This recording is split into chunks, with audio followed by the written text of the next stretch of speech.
आजच डाउनलोड करा आणि तुमच्या आवडत्या मालिकांचा आनंद लुटा।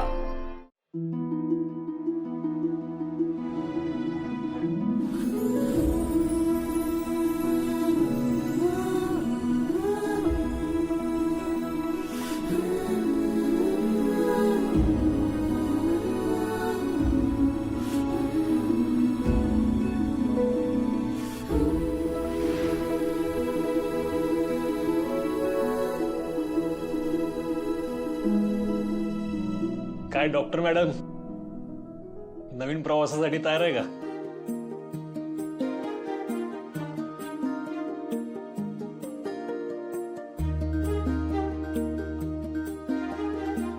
तुझं काय करतेस? माझ्या का पाया पडतेस? सूर्या, असं म्हणतात चांगल्या गोष्टीची सुरुवात न गुरूंचा आशीर्वाद घेऊन करावी। अगं पण मी कुठं तुझा गुरु आहे? आणि मी लई शिकलेलो पण नाही। गुरु तो नसतो जो खूप शिकलेला असतो, गुरु तो असतो जो आपल्याला खूप शिकवतो।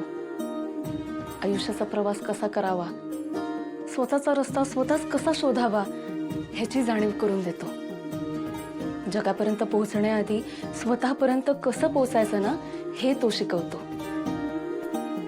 आणि हे तू मला सगळं शिकवलंस, त्यामुळे तू माझा गुरु आहेस। हे काय आशीर्वाद नाही देणार तू मला? आशीर्वाद नाही देणार, पण तुझ्या प्रत्येक अडचणीत मी तुला साथ देणार, तुझ्या आनंदात माझं सुख मानणार।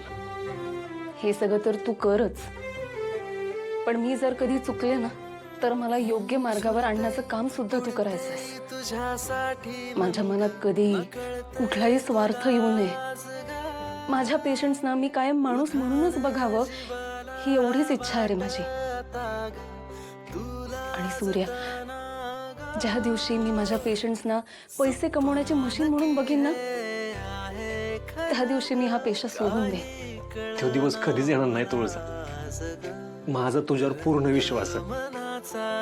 माझी तुळजा पैसे कमवायला डॉक्टर नाही झालेली, ती लोकांची सेवा करायला डॉक्टर झाली। आपण डॉक्टरला देव म्हणतो ना, माझा देव कायम लोकांची सेवा करायला याची खात्री आहे मला। डॉक्टर, दवाखाना चालू आहे का? डॉक्टर मॅडम घ्या, तुमचे पहिले पेशंट आले। मामा या ना, चालू आहे दवाखाना। बस तुळजा आई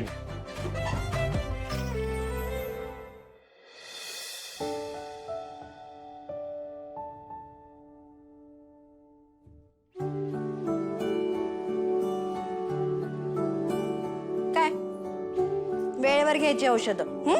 घ्या, घरातली समधी कामं उरकलीत, मी ऑफिसला जाते। घरातली सगळी कामं झाल्यात की तुझं तूच ठरवायचंच वय? आणि काल एवढा पान उतारा केलाय तरी तोंड घेऊन चाललंयस वय कामाला? नानी, अहो ते काल घरी जा असं म्हणले होते, उद्या ऑफिसला येऊच नको असं कुठे म्हणले तर? नाही म्हणजे आज सांगतालच की कटळून कटळून देतील की आज घरी हाकलून। उषा, झालं का तुझं पुराण सुरू? अगं निदान चांगलं बोलता येत नसेल ना तर वाईट तरी बोलू नको की। ओ बोलणार बोलणार मी काय? इथं घरातली कामं करून करून माझ्या कमराचा नुसता खुळखुळा झाला या। 4 चपात्या करायच्या आणि एखादी भाजी करायची म्हणजे काय झालं वय काम? बाकीचं काम माझ्या भोकांडी टाकून जाते नाही। उषा, नाना,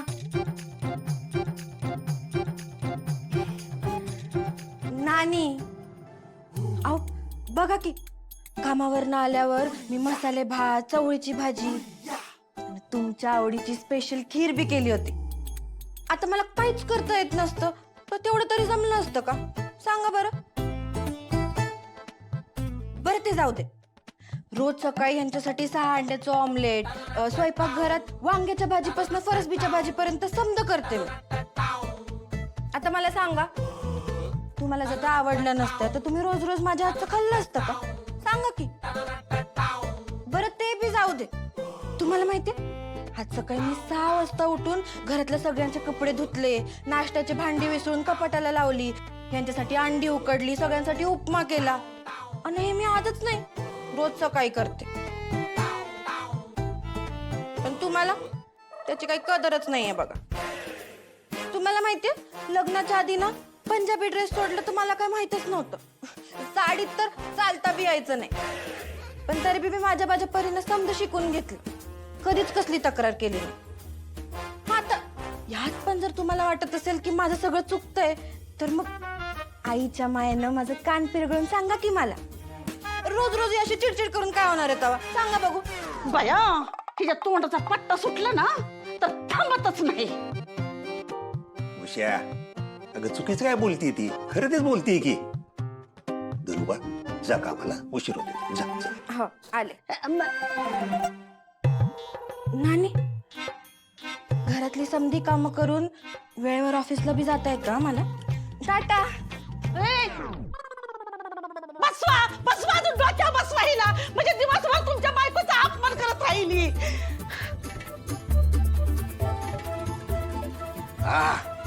काय कडक चाक्याला सुन ना.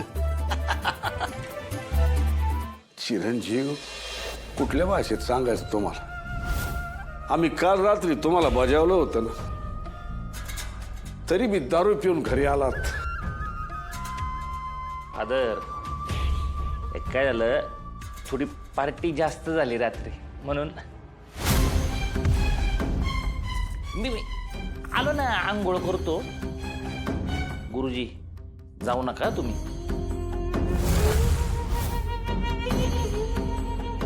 डॅडी काय चाललंय हे सगळं? पूजेला बसणारे यजमान दारू पिऊन आलेत. यांच्या हातून पूजा केली तर पूजेचा अपमान होईल. अरे बाप, अपमान अपमान होणार. आता काय करायचं मग? एक काम करा, आमचे फादर बसतील ना पूजेला. बसतील, नक्कीच बसतील. डॅडी या पूजेचं महत्व तुमच्या घरातल्यांना कळलंच नाही तर मग कशासाठी ही पूजा करताय? हा देवाचा आणि पूजा करणाऱ्यांचा देखील अपमान आहे. हे बघा गुरुजी, मी काय म्हणतो, जे काय झालं ते झालं. आता ह्याच्यावर काही उपाय असेल तर बघा. डॅडी प्रत्येक चुकीला उपायांचं पांघरून घालता येत नाही. दारू पिणारे यजमानाच्या घरी ही पूजा होऊ शकत नाही आणि मी इथं थांबू शकत नाही. येतो मी.